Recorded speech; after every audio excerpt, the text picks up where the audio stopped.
Welcome back to Random Romania. This is an interview with a friend of mine, Leighton, who's discovered me on my YouTube channel.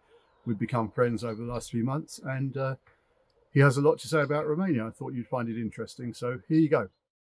Anyway, right. So tell me about your history of how you got to Romania, what got you interested in Romania. Just sort of 10 minutes of anything you think is going to be interesting for me and the other viewers on Random Romania. Okay, well, I think the first thing to say is growing up in England, I never thought I would ever live anywhere else than England. Um, I loved where I was from. I come from Lincolnshire, a small town called Horncastle in Lincolnshire on the east coast of the UK. And, growing up, I never thought about living outside of the country, and I didn't know anything about Romania. Um, uh, my wife is Romanian, and that's my link to Romania. And before meeting her, I probably knew two things about Romania. I knew there was a revolution in, 1989, and I knew, about the problems they had with the orphanages, in the early 90s. And that was it. To be completely honest, I don't think I'd have even been able to point to it on the map, at the time. And I met my wife Magda, who's she's from Maramureș. She's actually ethnically Ukrainian, but on the Romanian side of the border. So in that area, it's Romania, but the villages they speak Ukrainian as well as Romanian. And we came out here on holiday, and I was blown away. It was a complete revelation to me. Eastern Europe, and Romania when we first came here was summer, I think, of 2014. And we flew into Bucharest. It's a big city, big airport, nothing unusual or really different about that. And then we took a journey towards Brasov and eventually up into the Carpathian mountains to a place called Belalac. I'm probably not pronouncing that right, but it was the most stunning place. At the top of the mountain was very, very cold. We were in shorts and t-shirts, from the baking hot summer weather. And we got up there and it was snow, ice, fantastic scenery. The road up there was absolutely incredible. It's the road that's featured on Top Gear.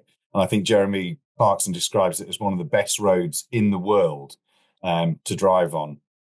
And um, I didn't think about moving here at the time. It was a great place to visit. Really enjoyed it. We then had a couple of trips to, Magda's hometown of Ruskava in Maramureș to meet family. Went across there for Easter. Again, wonderful time, great food. I didn't used to be the most adventurous eater, and the food in Romania suits my palate. It tends to be vegetables, meat, those kind of more traditional flavors. The countryside, coming from Lincolnshire, I come from on the edge of the Wolds. So we've got some nice, gentle rolling hills. And then we've got the fenlands, very flat, very open, very sparse. And, people that live there, I enjoy, but I find it very, very not depressing. That's probably the wrong word to use, but it's very bleak. When it's Mm-hmm.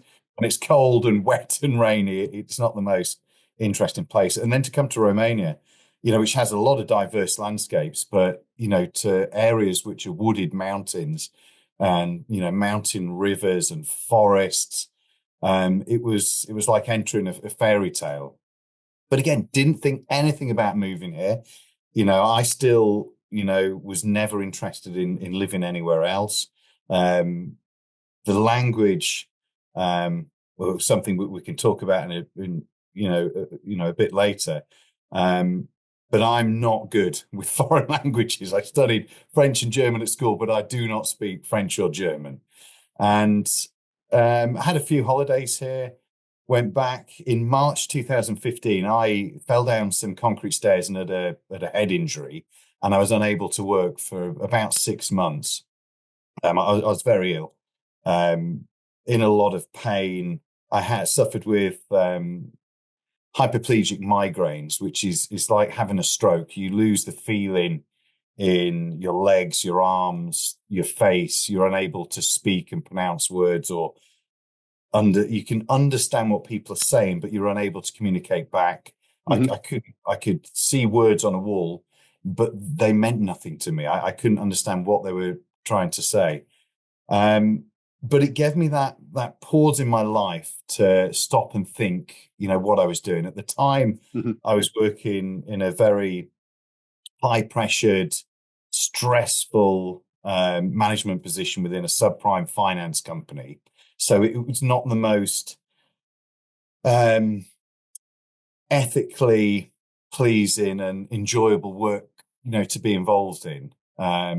Plus, there was a lot of pressures. The money was very good, and I think the mistake I'd made for a long period of my life was chasing the salary, chasing the bonuses, and just being very sort of materialistic and money orientated.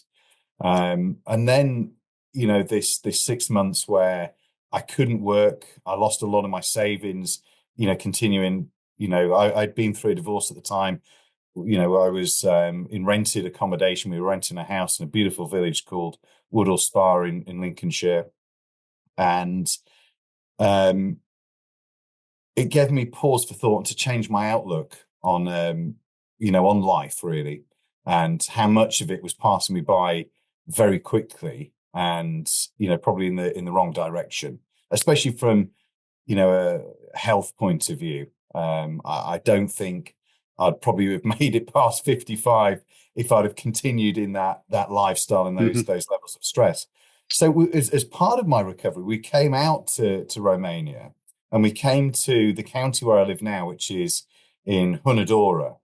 And we came to visit the Dacian religious center of the old Dacian sort of empire here, called Samisegituza. Very beautiful area up in the wooded hills. And as we came back down, we saw a little countryside house set up on a hill to one side with a sign, saying for sale, de Vanzare. And we just randomly decided, let's stop and have a look at this house that's for sale here. So we pulled over.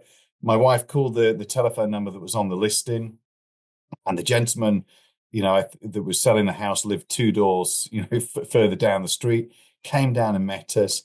And it was a very, traditional Romanian house, two houses on a plot, bit of land. But at the time we were there, it was very magical. It had just been raining. The mist was lifting, in this, sort of set on this hill in this wooded area. It was magical. And we asked, how much, is this for these two houses? And I think there was about a hectare of land and woodland with it. And it was 24,000 euros. And at the time this is, I guess, late summer 2015. That's a deposit on an English house. Yeah. Well, I think at the time I had a credit card that had a £20,000 limit on it. Pounds, not even euros. Yeah. And the pound was very strong at the time. And then we were driving back, and we both kind of thought, hold on, this is an option for us. Why continue struggling in the UK? And this is before we had the cost of living crisis that I think a lot of people are going through in the UK now. This was back in 2015. I mean, we're talking 10 years ago now. Mm-hmm. And, we just started to think, and I was very keen at that point, having been through this awful period in my life health-wise, to change the direction of my life completely. And I think growing up, I'd always been outside. I'd been in the Army Cadets very young and really enjoyed being outside in countries, in the countryside.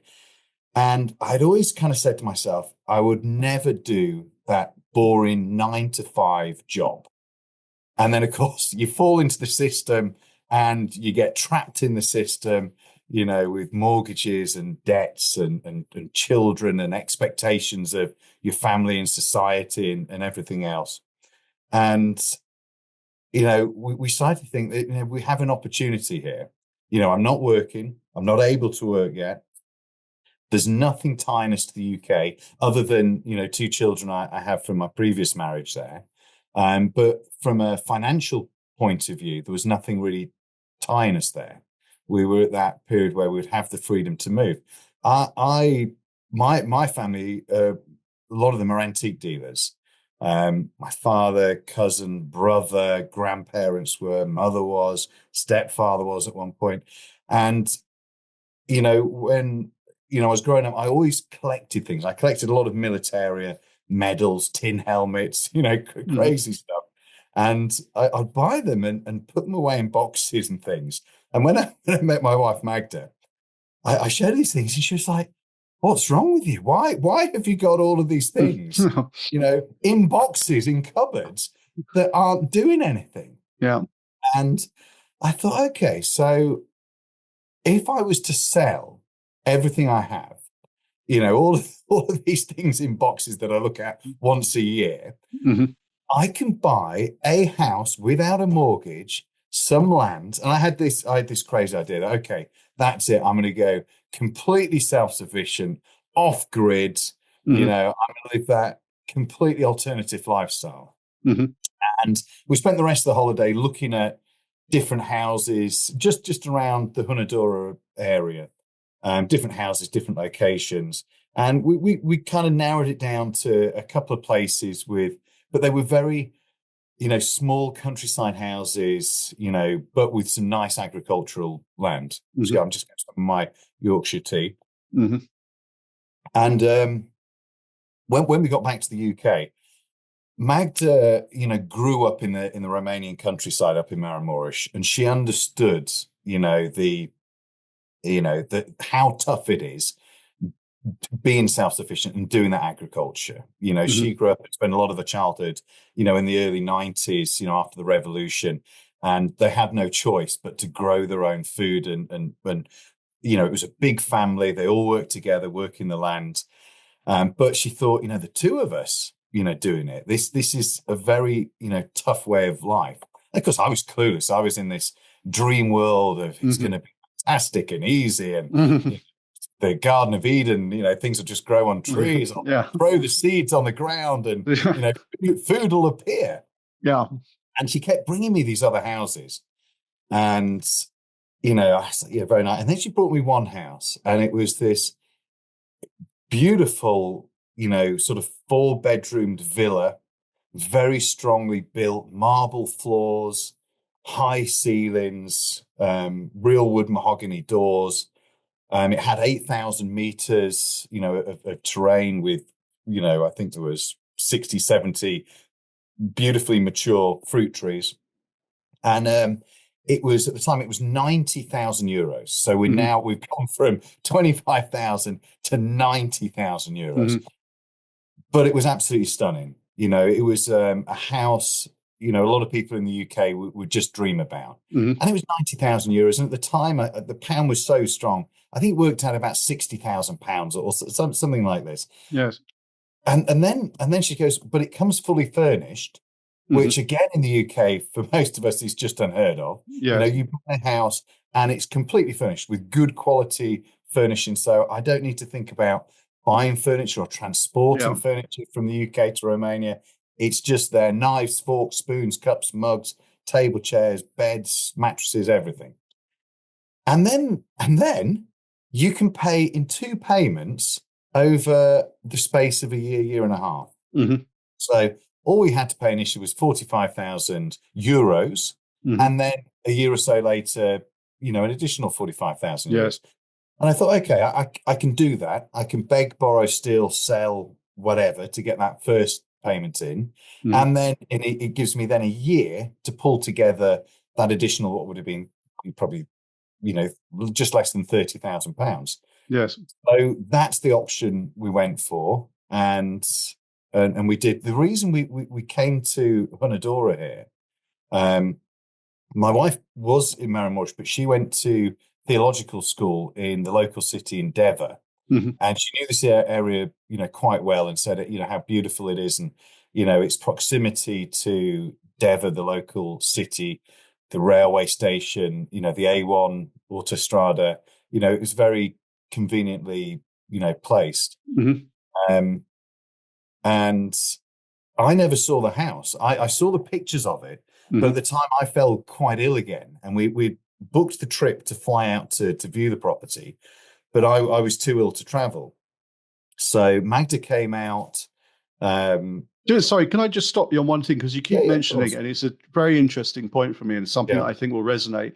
Ha- The fact that you had all these injuries and your health and everything, all these Mhm. problems, Yeah. how much just of living in Romania, being in this environment, the good food, the lifestyle, the fresh air, Yeah. and the country life, how much do you think that helped you with your health? Oh, so I wasn't getting better in the UK. Let's put it like that. Wasn't getting better. The stress, Can you pin it down to why though? yes, stress, Oh, okay, all right. stress, and the, the, I didn't really get anywhere with the NHS. I mean, I can't remember this period very well because it was, to do with my brain and brain swelling and things like Hmm. this. I don't remember too much. I remember the pain and writhing around day after day in bed and the doctor just coming. But the treatment was pretty much just pain relief. It was just Yes, pain relief, pain relief, pain relief. I think taking so many drugs to counteract other things and injections. The doctor would come around and inject me in my bum, yes, with the painkillers. And my wife, Magda, had to look online and do the research herself and found a clinic down in London, and that very simple procedure. It was just Botox injections yes. around my head. And that took the pain away. I still had these, what they call silent migraines and problems, but I didn't have the pain. Right up until, coming to Romania for the first time. And then the freedom and sense of relief and removal of stress um, was, combined with, I started practicing yoga at the time, and meditation, but to be in the clean air with, clean, good, you know, food without the monetary pressures and stresses of life. And I think more than that, when I go to the UK now, even growing up, and when I go and visit family, I'm talking about rural Lincolnshire. I'm not talking about Yeah. London or Leeds or big cities. I'm talking about Hmm. rural Lincolnshire, and I go back and I feel, how busy that place is now. Just the sheer size of the population, the number of cars on the road, and it feels, it's all the context, from where I am now, but it feels very sort of oppressive and busy and stressful environment, Yes. in comparison. I know it's not. And if you come from the What city, go to Lincolnshire, it's this beautiful, quiet place. what's really interesting, listening, I'm not saying anything because you're saying a lot of very interesting stuff. I'm sure it's really interesting for the people who watch my channel. But the thing is, you could be speaking for me for about 80% of what you've said so far. Right. So because it's a very similar experience, and you can't clearly define these things. It's No. just a feeling. You know Yeah. you've got to do it, and when you do it, you never look back. And Yeah. Yeah. I've struggled to define exactly what it is to this day, but it's something about freedom and the whole there's something about Romania feels very free, and it's a hard thing to define. It's funny. I often describe it as the land of the free. When I say that to Romanians, they laugh a little bit. But again, it's all in context. Yes. In the UK now, I see cameras everywhere. Hmm. I see a lot of rules and regulations, sensible ones. Don't get me wrong, which are enforced. But I mean, I've heard a lot of anecdotal stories, say during the pandemic and COVID back in 2019. Hmm.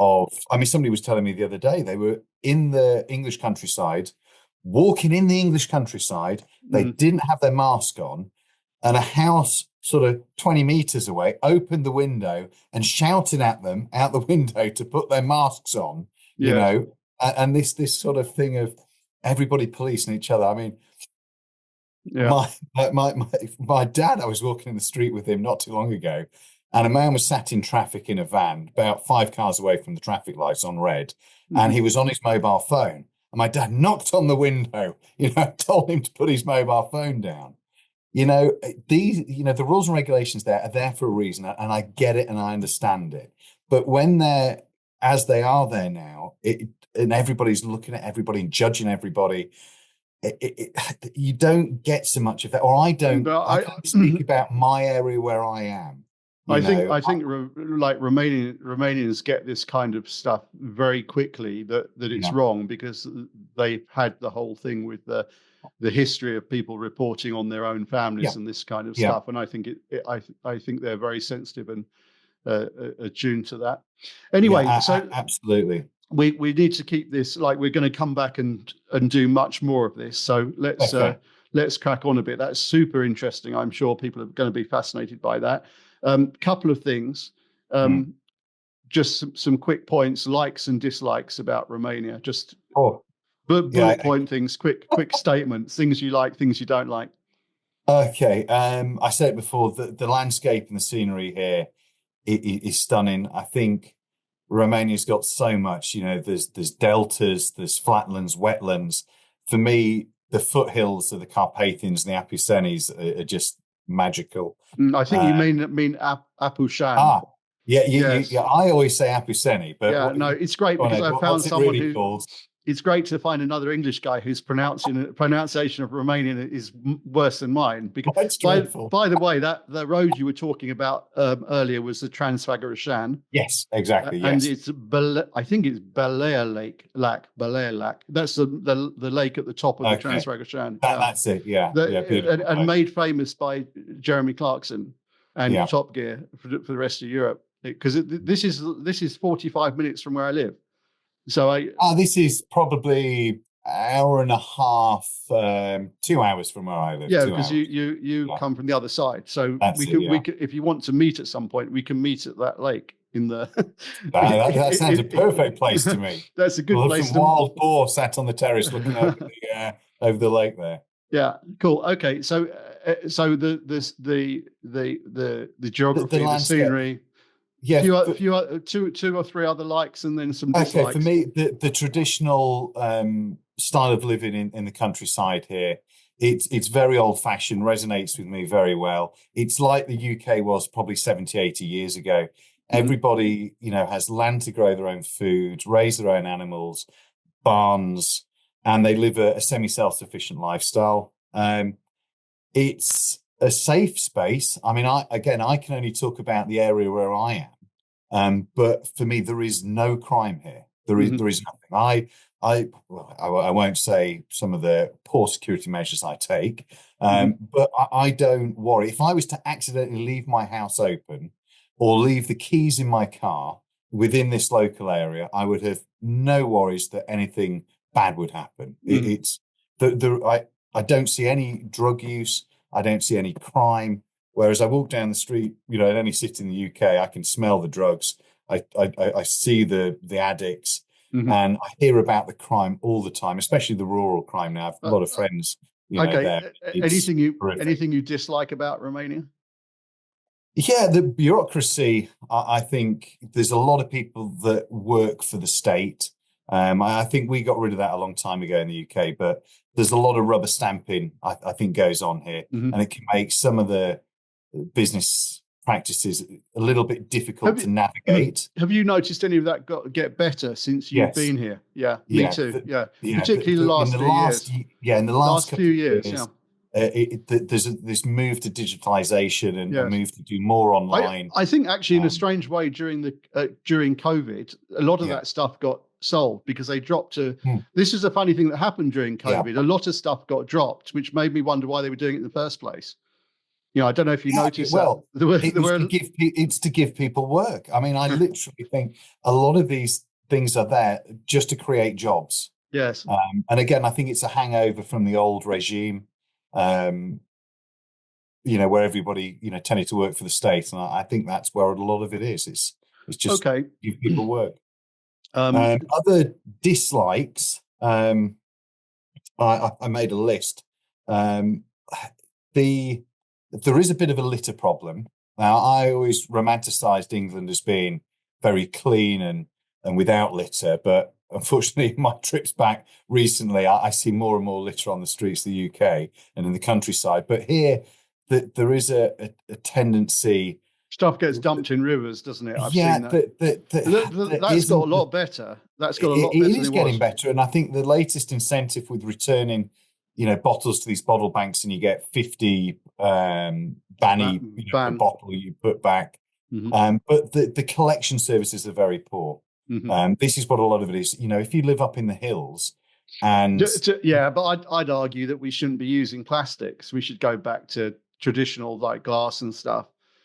But that's yeah, I mean, I think that's a good conversation, to have. And I think there's a lot of pros and cons on it, but certainly, in terms of packaging, cardboard, and paper bags and things like that, which I've started to see a move towards here, hmm would be a great improvement. But really, it's a thing of educating, being able to people to understand what's acceptable and what's not acceptable, to look after the local environment, you hmm know, people that have grown up in this countryside here, like anyway, you grow up and you take things for granted Yes. because because it's what you're used to, and sometimes you fail to see It's a small how special minority. things are, and It's a it is it's a small very small minority that are minority, making a very mess. very small, Like in and my. the problem is getting better. And the Primoria here, Mhm, it's been a lot more proactive in tackling it. It's taken a few pokes mhm. from me on Facebook and things like that, but I've been very impressed with some of the action they've taken. Where have you got to? This was another subject I wanted to Yeah, cover, and just anybody who's still watching, we're going to come back and make more of these videos. So this is just basically an introduction to Leighton and to discuss a few subjects that we'll cover in more depth in future videos. Where have you got with growing your own food, and what do you think about the whole idea of farming yourself and this kind of stuff? yeah. I've Because gone through, or we as a family have gone through a bit of a transition. Um, but it is a lot more difficult than you kind of think. Well, I mean, I didn't know anything about it. I'm not from a farming background. I think I grew some tomatoes once and a couple of carrots in the garden, but that was about it. Um, the weather and the climate here is very, very good for growing food, period. The main thing I think I struggle with where my house is and some of the land I use for growing is the quality of the soil. And it requires a lot more sort of input from me. We grow everything that we grow organically. So we don't use fertilizers and pesticides and things like that, which again makes it a bit but more labor intensive. how much of your food, as a percentage of your total food, are you getting from stuff you grow at the moment? Um, Just hazard a guess. that's an interesting one. Um, And how much are you buying from the local market? Like, because me personally, I'd like to avoid the supermarkets and buy yeah, everything yeah, locally. But one of the problems you can have is some of these people selling stuff at the side of the road. That's yeah, not locally produced food. That's imported, being passed off yeah. as. You've got the other thing you've got to Yeah. be very careful with is locally produced isn't always better Yes, because it depends what the they're spraying on it. exactly that. Yeah, There has unfortunately been a culture here, I think, from the 50s, 60s, 70s when chemicals started to come into the process. yeah. And there's a lack of education or understanding about the safety and the quantities of these, chemicals that they spray on. Mhm. I will only buy produce locally if I know the person that's producing it and I know what they're putting on it. So this is it. All comes down to trust at the end of the It, day. it, it always trust, always Yeah, trust. The supermarket food, at least it's regulated, and there are balances and checks and measures in place to ensure that these levels are kept in check. Actually, sometimes, you know, Granny Smith down the road might be putting way too much, insecticide or pesticide yes. You on don't know. crops, and you don't know. You Yeah, literally don't know. So trust is the most crucial thing, I think, in anything, in business, in relationships, in food. yeah. As you This were is what saying I keep. about this is why You I know, keep talking about. yeah, Actually, we come on to the final thing that I wanted to cover, because I think we've done yeah, probably, I don't know, we've done 30 minutes or something like that, which is good. okay, The this is the final thing I want to talk about, which was business, how to collaborate. yeah, Some kind of future-proof business. I mean, my personal position is this: that given the amount of change in the world in the last, well, pretty much since 2016, where people started noticing all sorts of strange things happening, yeah, um, the world has become very unpredictable. And hmm if you want to make a business, you need a stable environment, right? Because yeah, otherwise you can spend years building a business and have the government change the rules on you yeah, overnight. And so this has happened repeatedly over and over. It's one thing after another. And just as you get something going, something changes that completely beyond your control. And now I started to think, well, like, things are going to keep changing. What's the best way to future proof your business? How can you yeah, do that? Right. Which got me to thinking, well, it's all going to be down to network and trustworthy contacts, people who yeah, can keep their word, who show up on yeah, time for meetings, who, do what they say they're going to do. And this is, from my channel, this has been one of the cool things that's come from it, because I get to meet people like you, like we have quite a lot of common interest. yes, yeah, We've talked a lot, obviously, before making this video, and thinking along the same lines. And what would be your ideas about how to do any business going forward? What would be the things that you'd think about? Me personally, I'm thinking about a global business that sells information that yeah, doesn't require me to be in a specific location, so that if things do go south for some reason where I am, I can yeah, move somewhere else and have a backup yeah. plan. I mean, I think a lot of people must be thinking like that, but I don't want to do that, because I love living here. But who knows what the future holds? Yeah, nobody's got a crystal ball that Yes. works. At least.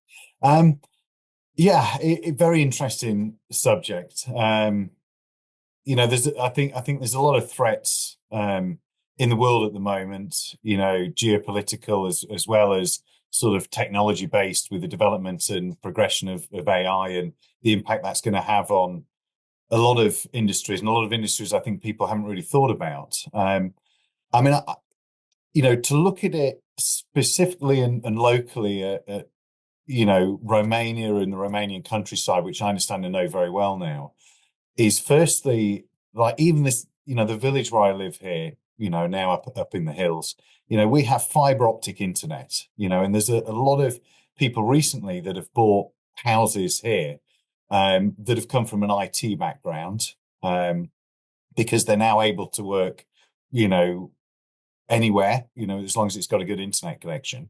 But also, I think you don't have to have an IT background to take advantage of remote working.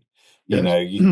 Marketing management, many, many different, sort of skill sets now. And of course, since the pandemic, people are able to, a bit more free to work remotely and from home.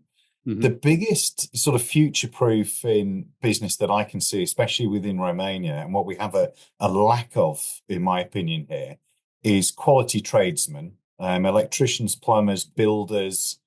There are a lot. Most people in Romania, in the countryside, and it staggered me when I came here, are a jack of all trades, Yes. but a master of none. And this is what I consider myself now. Yeah.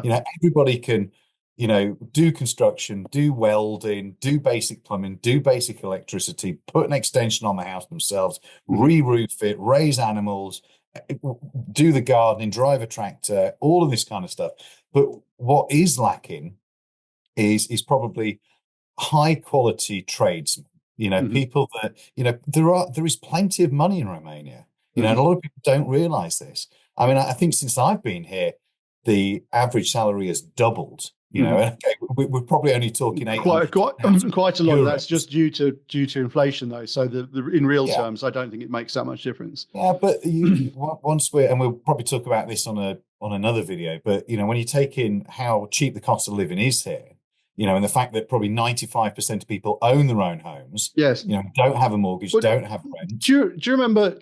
I mean, when I was growing up in England, there were Yeah, these things where people would do these self builds, where you get a whole bunch of tradesmen together, and they'd all yeah, build their own house. They get a bit of land, and they'd all build their own houses, and you'd have an electrician, a brickie, a yeah, roofer, whatever. That seems yeah, like something that could go very well here. Like if you could get a team of people from the West and yeah. all and get together to build the houses. I mean, the guy that built the Scott, who I've interviewed, the guy who built Yes, yeah, yeah, the cabin, he's multi-skilled like that, could build a whole yeah, house pretty much. yeah. But You just wouldn't be out of work. There is so much yeah, construction going on because this sort of delay because of 50 years of communism and then the hardships of the early 90s. hmm Houses didn't develop. They're still very, very basic. A lot of them that you'll see for sale don't have an inside toilet. um, Old roofs, this is don't a have PVC windows, and they this need is a complete refurbishment. this is a good subject to cover on an individual video, isn't it? Yeah, The yeah, whole absolutely. But yeah. anything where your job can't be taken by AI, and as hmm far as I'm aware, AI can't do, plumbing and electrical work and build a house yet. Yes. I think that's a very good future proof as in the next sort of probably 20, 30 years. And there's so much coolant and work available in Romania right now for hmm anybody with those kind of practical, skills. And Interesting. yeah, if you can do them to what I always call a Western standard, there hmm is unfortunately a Romanian standard, which is a bit more amateurish. hmm And the quality of the finish, there isn't that this is talking very generally about very general, probably, local, builders. But, if you've got a background with that Western standard of tiling and workmanship, hmm you would, one, be able to, charge a reasonable premium for your work. And, with word of mouth, you would not be out of work. There would Yes. be, Interesting. you'd be busy all day. Yeah. So how do we get them over here? That's the trick. We can invite them. You guys, you. We Yeah. need to go. I mean, I can sing Romania's praises all day long, Okay. Cool. So for anybody several watching this, days. anybody watching I this, think the main thing is come and visit. Just yeah. come and have a Okay. look at it. Open your eyes to an alternative. Yes. It doesn't feel like a foreign country. The landscape here is very European. Yes. Green fields, green trees. The It's not the desert. It's not jungle. It's Europe. It's yeah. very beautiful. And you'll see the space here, the fact that, the density of the population is nicely spread out over a big country. Yes. You can breathe freely here. It's wonderful. Okay, I think actually that's quite a good place to wrap up because you've done an ex. You should be the you should work for the Ministry of whatever they call it that markets Romania. Yeah, They should that's give it. you a job because you do like I thought I was good at selling Romania, but you're a natural it seems. So It's an easy sell. yeah, It's such a beautiful place. cool, good. Okay, well we'll leave it there then, and we'll be back soon for the viewers if you've got this far. Any questions you've got, write in the comments, and we'll be back soon with another video. And thanks very much for your time. No, thank you. Lovely to speak to you. All right, take care. Cheers. Cheers, Ed. Bye. Bye bye.